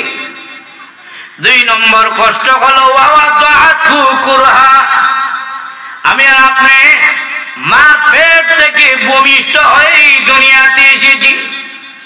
পেটে তো রাখলেন, আবার বের হয়ে আসলাম মার পেট থেকে। কত কষ্ট হয়েছে। আমি আর আপনি মার পেট থেকে আসতে দুনিয়াতে, মার যে কত কষ্ট হয়েছে। 3টা লাঠি এমন জোরে জোরে লাঠি মারছি রে, 3টা লাঠির শেষ লাঠিটা যখন মার কলিজা মেরেছি, মার কলিজার পর্দা ফেটে গেছে। এই যে আপনাদের পাশে যে বিদ্যার আছে, এখানের মধ্যে আমি একবার আসলাম, আমার ওয়াইফকে লইয়া আসলাম। তাকায় দেখি অ্যাম্বুলেন্স থেকে এক মহিলারে নামাইল। নামানোর পরে আমি তাকায় দেখি মহিলা ডাক্তারের রুমে এই মহিলাকে নিয়ে যাওয়া হলো। প্রথমে দিল সরকারি হাসপাতালে, পরে আরেকটা লইয়েছেন। মহিলা ডাক্তার এই রুগীরে রাখে নাই, বলছে না এই হাসপাতালে রাখা হবে না। কেবিনের মধ্যে এনে অ্যাম্বুলেন্সের অপেক্ষা করতেছে, বড় হাসপাতালে নিবে। মাঝখানে রেখে দিছে খালি জায়গাটার মধ্যে, সিট যে মানুষ বুয়ার মাঝখানে খালি জায়গায় কিনে রেখে দিছে। এই মহিলার সাথে সাথে চেলাইন লাগাইছে। হঠাৎ করে ওই যে মহিলা শুয়ে আছে, হিক ফালাইছে, ফানের হিক, গোয়ার হিক। এটা কি কালো না লাল? আর যখন না এখানে ফালাই দিব, আমার পাঞ্জাবির কাছে ফালাই দিব। এটা কি করে? এই মহিলা ফালাই দিছে আমার কাছে। পরে এই মহিলাকে অ্যাম্বুলেন্সে তুলে নেওয়া হলো। পরে খবর নিলাম এটা গোয়ার পিকল, পানের পিকল। ওই মার পেটের মধ্যে বাচ্চা আছে, ভূমিষ্ঠ হচ্ছে না, ডেলিভারি হচ্ছে না। এই জন্য আমার মুখ থেকে রক্ত বের হওয়া আরম্ভ হয়ে গেছে। এইভাবে আমরা মারে কষ্ট দিয়া সবাই আমরা এই দুনিয়াতে আসলাম। এই জন্য আমি আপনি যখন দুনিয়াতে আসি, মারে এত জোরে কষ্ট দিই। এই জন্য নবীজি ঘোষণা দিয়েছে, মহিলা জাতিরা গো, ও মা জাতিরা, তোমরা শুনে রেখো গো, যদি তোমরা কোনো বাচ্চা ডেলিভারি করো, তোমার পেট থেকে যদি বাচ্চা জন্ম নেয়, ওই যে কষ্ট ভোগ করলা জিহাদের ময়দানে, জিহাদ কইরা যেই সব অর্জন করলো গাদি, ওই তুমি মহিলা যদি বাচ্চা ডেলিভারি করো গো, মহান আল্লাহ জিহাদ করার সমান সওয়াব তোমাকে দান করবে। আর কোন মহিলা যদি বাচ্চা ভূমিষ্ঠ করতে গিয়ে মারা যায়, আল্লাহ নবী বলেন, মহিলা গো, বাচ্চা যদি পৃথিবীতে আনতে গিয়ে ডেলিভারি অবস্থায় যদি কোন মহিলা মারা যায়, মহান আল্লাহ ওই মহিলাকে শহীদ হওয়ার শাহাদাতের সব দান করে। এই জন্য ভাইরা, আমি আর আপনি এই দুনিয়াতে আসলাম মার পেট হয়ে, পেটে থাকলাম, মার থেকে আমরা বের হলাম। এই 2 কষ্টের মধ্যে কি বাবা শরীক আছেন? আরো আসতে কন্যা শরীক আছেন নাকি? 3 নম্বর হলো আমাকে আপনাকে প্রত্যেককেই দুধ পান করাইছেন আমাদের মা বাবা, এদের মধ্যে শরীক নাই। এই জন্য রসুল বলেন, বাবার খেদমতের চাইতে মার খেদমতের এই গুরুত্ব কয় গুণ বেশি? আর যখন না কয় গুণ বেশি? 3 গুণ বেশি। এতক্ষণ আমরা আলোচনা শুনলাম মাতা পিতার খেদমতের গুরুত্ব কতটুকু। এখন আসুন, মাতা পিতার সাথে সৎ ব্যবহার কিভাবে হয়, অসৎ ব্যবহার কিভাবে হয়, সৎ ব্যবহার করলে কি লাভ, অসৎ ব্যবহার করলে কি ক্ষতি, আয়াত দিয়ে ব্যাখ্যা দেওয়ার সময় নাই। সৎ ব্যবহার হয় কিভাবে, অসৎ ব্যবহার হয় কিভাবে? অসৎ ব্যবহার হয় শব্দের মাধ্যমে। সবাই বলেন, অসৎ ব্যবহার হয় কোন শব্দের মাধ্যমে? শব্দের মাধ্যমে। কষ্ট দিল আমার সন্তানে, শব্দ কইল বাবা অথবা মা। সন্তানও কইল মা বাবার জ্বালায় বাঁচি না রে, দুজনে শব্দ কইল। এটা হলো অসৎ ব্যবহার। আল্লাহ বলেন তোমার মা বাবার মুখ দিয়া তুমিও শব্দ কওয়াইও না, তুমিও কইও না। এই হলো অসৎ ব্যবহার। আর একটা হলো দমক দিয়া। কিছু সন্তান আসেনি মা বাবারে দমক দে, আর যখন আসেনি আর কথা দিয়া অসৎ ব্যবহার করেনি, এরকম সন্তান না? কত সন্তান আছে মা বাপরে গালি গালাজ করে, কোনিও দেয় মাঝে মাঝে, এরকম সন্তান নাই? আর যখন আসে কিনা নাই? মনে রাখবা সন্তানের দোল, যা তুমি করবা তা পাইবা। মা বাবার সাথে ভালো করবা, ভালো ব্যবহার সামনে পাইবা। কারণ তোমারও তো সন্তান আসবে দুনিয়াতে, তারা তোমাকে কষ্ট দিবে। যেমন লক্ষ্য করে দেখেন, কিছু মহিলা তো আছে দাজ্জাল মার্কা মহিলা, আর কিছু পুরুষও আছে এগুলো বউয়ের কাছে মুড়ি দিয়ে যায়, যা কয় জামাই এটাই মানে, আর যা কয় বউয়ে এটাই মানে। দুজন বিহরিত এরকম না। কিছু জামাই আছে শুধু বউয়ের কথা শুনে, যদি কয় মা বাপরে গালি দিত, বউয়ে যদি এই কথা কয় ঠিকই গালি দেয়। এক সন্তান, তাকে তার বউয়ে বলছে যে তোমার বাবার জ্বালায় তো বাঁচি না, তোমার বাবার এখান থেকে হরে লইয়ে যাও, জঙ্গল লইয়ে যাও গা। এ বউয়ের আম ফটির মধ্যে হইরা বাবারে বস্তাত বই লইছে, যখন নাউজুবিল্লাহ, বস্তাত বইরা লয়ে গেছে জঙ্গলে, মাটি করতেছে। বাবা বস্তার ভাগ দিয়ে টাকায় দেখে মাটি করতেছে, যে বাবারে এখনই দিয়ে দিবে মাটি চাপা। বাবার ডাক দেওয়ার ছেলে রে, বস্তার মুখটা কোর, এইখানে আমারে দাফন করিস না, এইখানে আমারে মাটি চাপা দিস না। বলে কে লাগে? বলে মুখটা আগে কুল, এখন তো আমার বাঁচার মরা সমান হই, তুই যখন বস্তাত বই লইছ তার বাচ্চা কি কই যাবে? এক কাজ কর, এখানে আমার দিস না। ঠিক আব্বা, কেন লাগে আপনার এখানে দিব না? ও বাবা, এখানে দিস না, অন্য জায়গায় আমার মাটি চাপা দিস, কারণ এই জায়গার মধ্যে আমিও আমার বাপরে আনছিলাম। ছেলে ডাক দেখো, আব্বা বাড়ি জানগা আপনি, কারণ আমার ছেলে ওপর হইতেছে, কয়দিন পরে হে আমার লইব। মাইপটা মা বাপ রেখা না দেয়, মাইপটা দেয়নি এরকম নাই। আগের যে মাটির হানক ছিল মাইপটা দিত। নাতিটা দেখে কর, এরা বুড়া মানুষ, খানার চাহিদা বেশি, যদ্দূরে খাইতারে আর কি। মাইপটা দেয় কি, যারা দিয়ে মাইপটা দেয়, নাতিটা এটা ভেঙে লেছে, ভাঙ্গে জোরে কামতেছে। দাদা আর নানা, দাদা আর দাদি কয় তুই এইটাতে ভাঙলে তোর মা যে জাত জাল আর খানা দিত না। এইটা ভাঙ্গে কয় এই মাপটা কই হইব, মাপটা কই হইব। মায়া কয় কি এইটা ভাঙলে চলে গিয়া, হে কোনো জবাব দেয় না। বাবা এ জিগায় এইটা ভাঙচুস কে লাগিয়া, কোনো জবাব দেয় না, খালি কয় মাপটা কই হইব। বাবা জিগায় কি রে হুলা, কেউ মাপ খুঁজোস তুই, কি খুঁজো মাপ কি?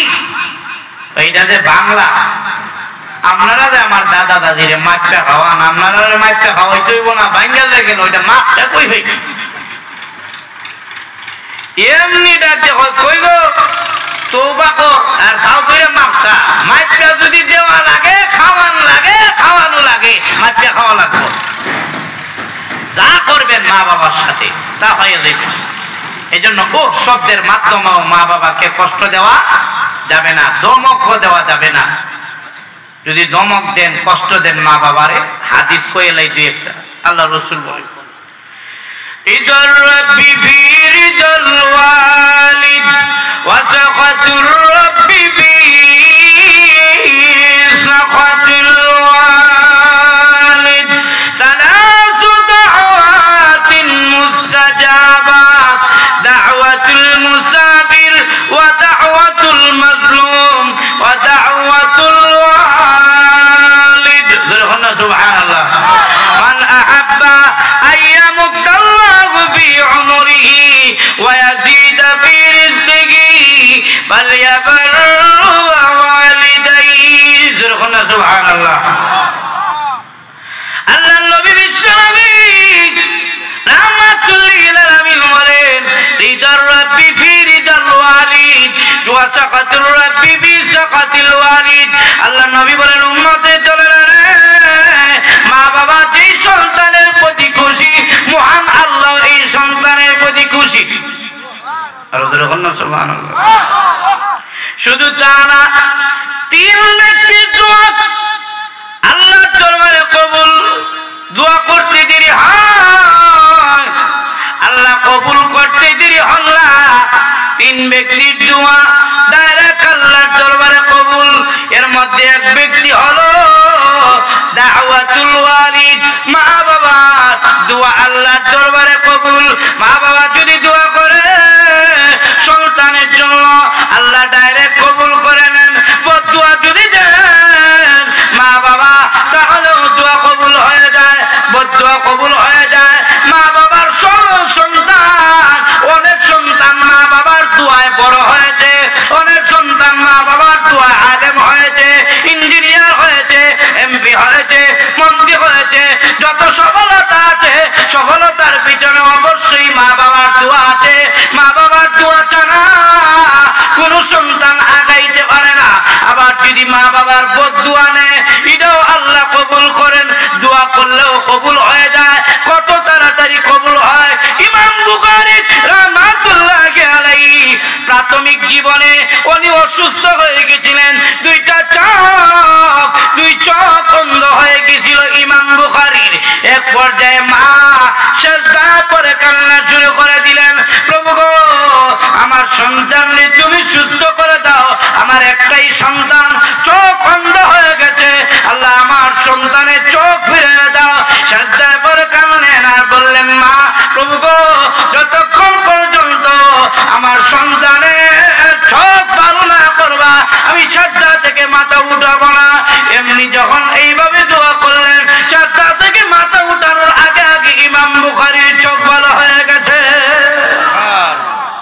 কত তাড়াতাড়ি মার দোয়া বাবার দোয়া কবুল হয় বুঝতে পারছেন বিষয়টা আর অনেক বউরা তো খুশি যারা স্ত্রী আছে জামাই যদি ইনকাম ভালো থাকে স্বামীর যদি ইনকাম ভালো থাকে বউরা সব থেকে খুশি কি কেন আপনারা খুশি না স্ত্রীরা সব থেকে খুশি যদি স্বামীর ইনকাম ভালো থাকে দেখবেন মনটা সবসময় ভালো থাকে আর মানুষের কাছে কেউ তোমার জামাই কত টাকা রুজি করে বলে ডেলি 500 আমার স্বামী 2000 কত খুশি স্বামীর রিজিক বাড়ক এবং স্বামী বাচ্চাটা হোক বেশি দিন এটা প্রত্যেকটা স্ত্রীর চাহিদা এই চাহিদা হইল কিন্তু রুজি বাড়ক তার স্বামী রিজিক বাইরে যাক তার স্বামীর ইনকাম ভালো হোক প্রত্যেকটা স্ত্রী চায় কিন্তু এই ইনকাম থেকে মা বাপ রেখা হয়তো এটা চায় না দেখবেন স্বামী যদি 30,000 রুজি হয় প্রত্যেক মাসে অথবা 40,000 হয় বউ বড় খুশি কিন্তু এইটা হাতে গিয়া 500 টাকা শ্বশুর শাশুড়িরে দিত এটা খুশি না রাসূল বলছেন ও উম্মতের দল ও মহিলার দল ও প্রত্যেকটা স্বামীর স্ত্রীরা শোনো তোমরা যদি চাও তোমাদের স্বামীর হায়াত বেড়ে যাক তোমরা যদি চাও তোমাদের স্বামীর রিজিক বেড়ে যাক ইনকাম বেড়ে যাক তাহলে তোমাদের এই স্বামীটাকে মা বাবার খেদমত করতে বলো অথবা খেদমত করাও তাকে দিয়া মা বাবার খেদমত করলে আল্লাহ রিজিকও বাড়ায় দিবেন তোমার স্বামীর হায়াতও বাড়ায় দিবেন সুবহানাল্লাহ বলেন সুতরাং যেই সমস্ত দাজ্জাল কুলাঙ্গার মহিলারা তার স্বামীকে দিয়ে তার মা বাবার খেদমত করাইতে দেয় না ওই সমস্ত মহিলারা স্বামীর ইনকাম ভালো হোক চায় না স্বামীর হায়াত বাড়ুক চায় না যেই সমস্ত মহিলারা মা বাবার খেদমত করতে দেয় না তার সন্তান রে যেই সমস্ত মহিলারা যেই সমস্ত স্ত্রীরা বলে তোমার বাবারে দিও না তোমার মাকে দিও না এই মহিলা তোমার ভালো চায় না বলেন দেখি জন্মগ্রহণ করছেন কি বউয়ের পেট থেকে নাকি মার পেট থেকে আরো আসতে কোন দেখি কিছু পুরুষ আছে এগুলো বউয়ের জন্মা, মার জন্মা না। আজকে মা বাবারে মা কয়ে ডাক দিতে তার লজ্জা লাগে, আর শাশুর শাশুড়ির গিয়ে আম্মা জান আর আব্বা জান, বাপ রে বাপ, কত সুন্দর ডাক দেয়।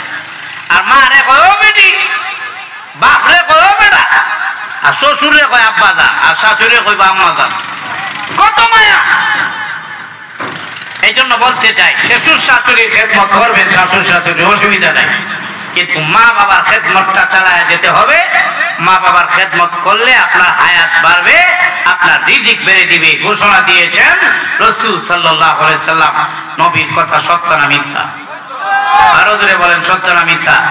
এই জন্য আল্লাহর নবী বিশ্বনবী রাহমাতুল লিল আলামিন বলেন, হুমা জান্নাতুকা ওয়া নারুকা, সন্তানে চলে রে শুনে রাখো, তোমাদের জন্য তোমাদের মা বাবা হলো জান্নাত, তোমাদের মা বাবা হলো জান্নাত, মা বাবা হলো জাহান্নাম। মা বাবার যদি খুশি করতে পারো, ওই মা বাবা তোমার জন্য জান্নাত। মা বাবা যদি নারাজ হয়ে যায়, মা বাবা তোমার জন্য জাহান্নাম।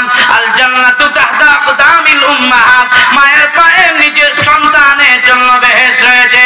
এই জন্য কোন সন্তান যদি মা বাবাকে খুশি রেখে ঘুমায়া যায়, মহান আল্লাহ ওই সন্তানের জন্য জান্নাতের একটা দরজা খুলে দেয়। কোন সন্তান যদি মা বাবাকে কষ্ট দিয়ে ঘুমায়া যায়, তার জন্য জাহান্নামের দরজা খুলে যায়। এই জন্য মা বাবাকে খুশি করতে কারা কারা রাজি আছেন? আরো যখন রাজি আছেন তো সবাই। এখন মা বাবা পৃথিবীতে থাকা অবস্থায় মা বাবার সাথে আচরণটা করতে হবে, ভালো আচরণ। কিভাবে আচরণ করবেন মা বাবার সাথে? বলে কিভাবে আচরণ করব হুজুর বলেন, মা বাবা যদি থাকে, তুমি তোমার সন্তানের খেদমত যেইভাবে করো, মা বাবার খেদমত এইভাবে করবা। বলেন তো দেখি, সন্তানের খেদমত যদি মা বাবা করে, কোনো কমতি করেনি? ওটা তো এখন না। সুতরাং তুমিও মনে করবা মা বাবা এটা আমার সন্তানের মতো, খেদমত চালা যাইবে, কিন্তু সম্মানের জায়গায় রাখবা মা বাপরে, আর আদরের বেলায় কাজ করার বেলায় সন্তানের মতো করবা। বলেন সম্মানে মা বাবা, সম্মানে মা বাবা, আর খেদমত করার বেলায় সন্তানের মতো করবা। বুঝতে পারছেন বিষয়টা? আর 2 নম্বর হলো, আল্লামা কাতাদা বলেন, কাউলান কারিমা, মা বাবার সাথে সম্মানিত ভাবে সম্মান সূচক কথা বলবা। সম্মান সূচক কিভাবে? মা বাবার সাথে সহজ ভাষায় কথা বলবা, মিষ্টি কণ্ঠে কথা বলবা। সহজ ভাষা কি? এলে তুমি যত বড় শিক্ষিতই হও না কেন, তুমি কলেজে পড়াও অথবা তুমি কলেজে পড়ো, যত বড় শিক্ষিত হও না কেন, মা বাবার কাছে ইংলিশ মাথায় না, ইংলিশ কথা কইও না, মাম্মি মাম্মি কইও না। ওটা যখন না আয়াটা হে মাম্মি, ও মাম্মি। কেন? তোমার মা বাবারা তোমার লেখাপড়া করাইছে এই শুদ্ধ ভাষায়, আর এমনি ডাকবার লাগে? বলেন তো দেখি, মা ডাকের মধ্যে যে মজা আছে, এই মজা কি মাম্মি ডাকের মধ্যে আছে? মা এমন একটা ডাক, কোন সন্তান মা মা বলে ডাক দিলে মার কলিজা ফাটায় আমরা দুনিয়াতে আসলাম, কিন্তু সন্তান দুনিয়াতে আসার পরে উম্মা উম্মা কয়া ডাকে, আম্মা আম্মা কয়া ডাকে। প্রত্যেকটা সন্তান আমরা কান্দার সময় দুনিয়াতে আয়াই আমরা সবাই কান্দি, উম্মা উম্মা কয়া কান্দি। আল্লাহ বলেন, দুনিয়ার মানুষ রে, আসার সময় মার কলিজা ফাটায় এসেছো, আর তুমি যখন মা মা বলে ডাক দিয়েছো, আমি আল্লাহ মার কলিজাটাকে জোড়া লাগা দিয়েছি। যতক্ষণ মার কাছে থাকো, মার কলিজার মধ্যে আর ব্যথা করে না। সুবহানাল্লাহ। দেখবেন সন্তান যদি দূরে চলে যায়, মার যে কলিজাটা ফাটাইলাম, আর মা ডাকের মাধ্যমে কলিজা জোড়া লেগে গেছে, কিন্তু দাগ রয়ে গেছে। সন্তান কাছে থাকলে মার আর কলিজায় ব্যথা করে না। সন্তান দূরে চলে গেলে সন্তানকে মা বলে, ছেলে রে কই গেছিলে তুই, আমার কলিজার মধ্যে বড় ব্যথা করে, তুই দূরে চলে গেলে। মা মা বলে ডাক দিলে মার মধ্যে, মা ডাকের মধ্যে এমন মায়া আছে, মা যখন সন্তান আঞ্জা দিয়া ধরে, লক্ষ্য করে দেখবেন আমার আপনার দুনিয়াতে সবাই আপন হইল, সবাই পর হইল, মা কিন্তু সন্তান নেই এত তাড়াতাড়ি তাড়াতাড়ি পর করে না। মা ডাকের মধ্যে আলাদা মজা। সন্তান যদি শত অপরাধ করে আর যদি মার কাছে চলে যায়, মা মা, এই ডাকের মধ্যে এত মজা। মা কয়া ডাক দিলে সন্তান যখন মা কয়া ডাক দে, মা তখন পিছনের সব দুঃখ কষ্ট ভুলে যায়। এরকম ঠিক না? এই জন্য যতই শিক্ষিত হন, সহজ ভাষায় মা বাবার সাথে কথা বলবেন, আর মধুর কণ্ঠে মা বাবার সাথে কথা বলবেন। নির্দেশ দিয়েছেন কে? আরো জোরে বলেন। এখন মা বাবা অনেকের নাই, অনেকের মা বাবা নাই। আর 10 বছর 20 বছর হয়ে গেছে মা বাবা মারা গেছেন, এরকম নাই? আরো জোরে এখন না। এরা কি করবে? আল্লাহ জানিয়ে দিয়েছেন,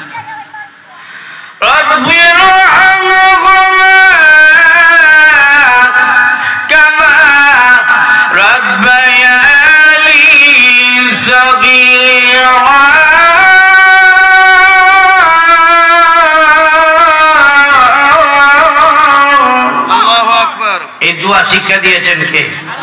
আরো ধরে বলেন না। এই দোয়া আল্লাহ শিক্ষা দিয়েছেন। এই জন্য মা বাবা মারা গেলে দোয়া করবেন। মনে রাখবেন, আল্লাহর ইবাদত করা মৃত্যু পর্যন্ত প্রত্যেকের উপরে ফরজ। মা বাবার সাথে ভালো আচরণ করা প্রত্যেকের জন্য মৃত্যু পর্যন্ত ফরজ। যদি তোমার আর আমার, আপনার আমার যদি মা বাবা মারাও যায়, এরপরও সৎ আচরণ করা যায়। কিভাবে? দোয়া কইরা এবং দান সৎকার মাধ্যমে। যেরকম না সুবহানাল্লাহ।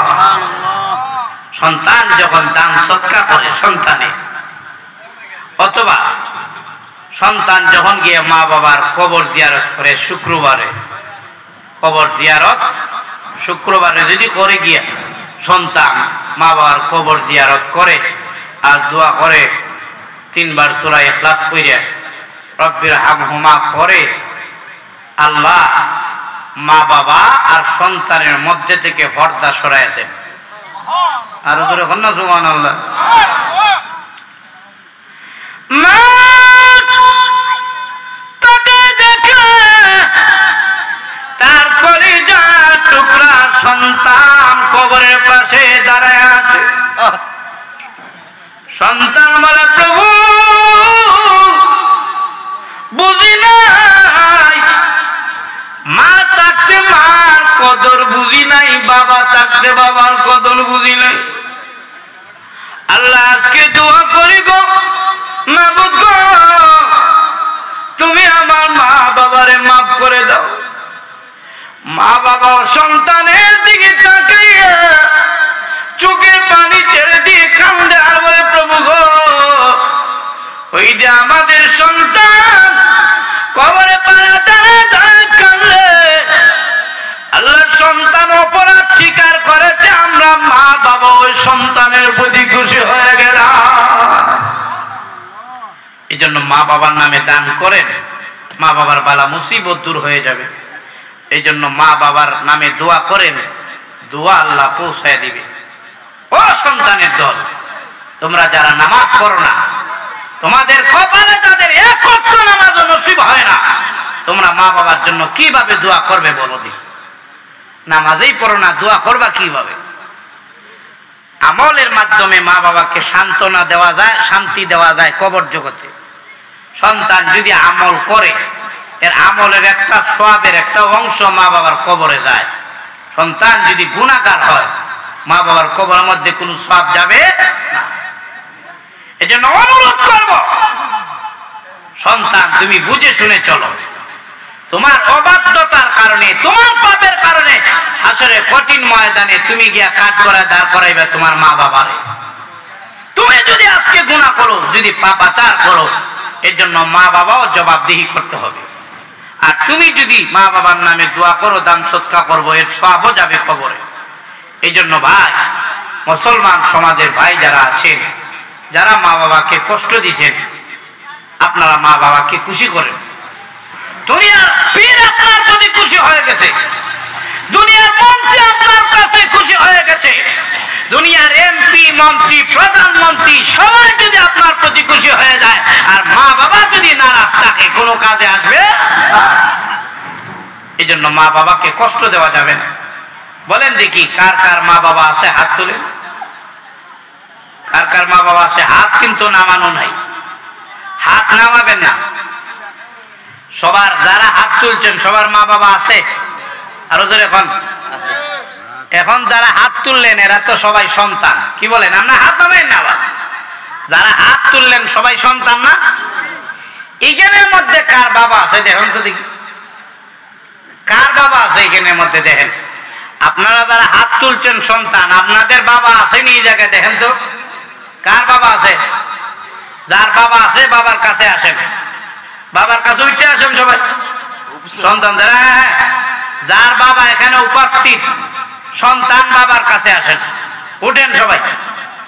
যাদের বাবা এখানে উপস্থিত সন্তান উপস্থিত, সন্তান বাবার কাছে চলে আসেন। হ্যাঁ, আপনাদের বাবা কই? বাবার কাছে আসেন সন্তানেরা, বাবার কাছে হাতটা ধরে মাপ চান, বাবা মাফ করে দেন, আল্লাহ খুশি হয়ে যাবে। মাপ চান। আর কারো কি বাবা নাই এখানে?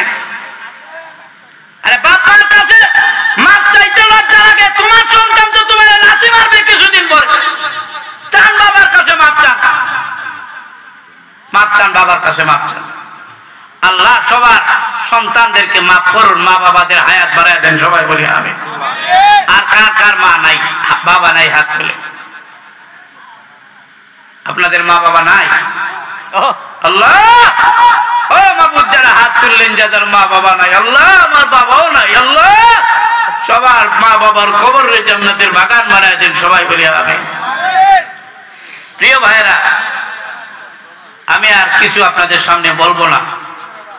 মানুষ পৃথিবী থেকে বিদায় হয়ে গেলে সব আমল বন্ধ হয়ে যায়, তিনটা কাজ বাকি থাকে, তিনটা আমল জারি থাকে। এর মধ্যে একটা হলো দান সদকা।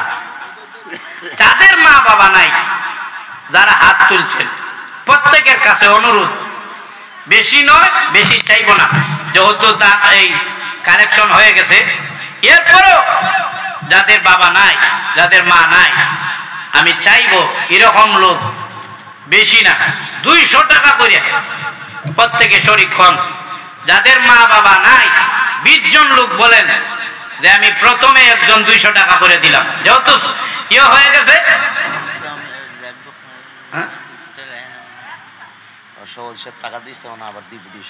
মাশাআল্লাহ, সভাপতি এখন লেখতেইব তো না, খাতা লয়ে গেছেন।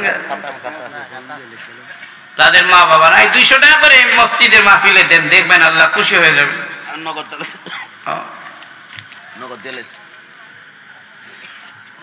বেশি চাইলে তো আপনারা কইবেন হুজুরে দেখা যায় এটা একটা দাগ দিলাইলো আমরা। হ্যাঁ,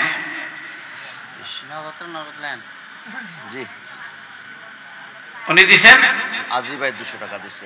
200 টাকা দিছেন, আল্লাহ ওনার হায়াতে বরকত দান করেন। এরপরে কার মা বাবা নাই, এরপরে কে কে আছেন দেন 200 টাকা করে দেন। নগদ থাকলে নগদ দেন, মা বাবার জন্য দেন। বাকি থাকলে 200 টাকা। ভাই ও যুবক ভাই, তাদের মা বাবা নাই, 200 টাকা কত দিকে চলে যায়?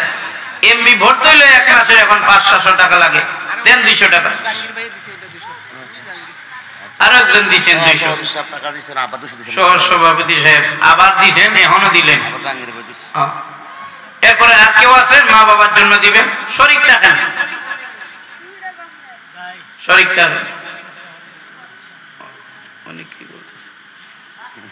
দিছে আবার আপনার সম্মান করছে। আমার বড় বোন অসুস্থ আছে একটু, আমাদের এই যে দরবারের এই যে এলাইশার নাতি, ওর বড় বোন অসুস্থ, 500 টাকা দিচ্ছি আমরা। 200 টাকা। মাশাআল্লাহ, উনি 500 টাকা দিলেন। আল্লাহ কবুল করেন, জিন্নামরদা মাফ করেন, হায়াতে বরকত দান করুন, সবাই মিলে। আচ্ছা, আর কেউ আছেন মা বাবার জন্য দিবেন 200 টাকা?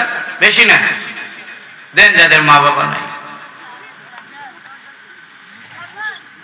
আচ্ছা যাক, আর লেট করতেছি না, দোয়া হয়ে যাবে।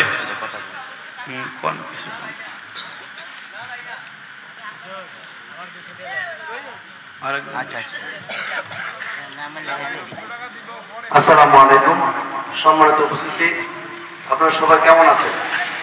এই যে আলোচনা হচ্ছে আসলে কেমন লাগে আপনাদের কাছে? আমি আপনাদের অনেকের কাছে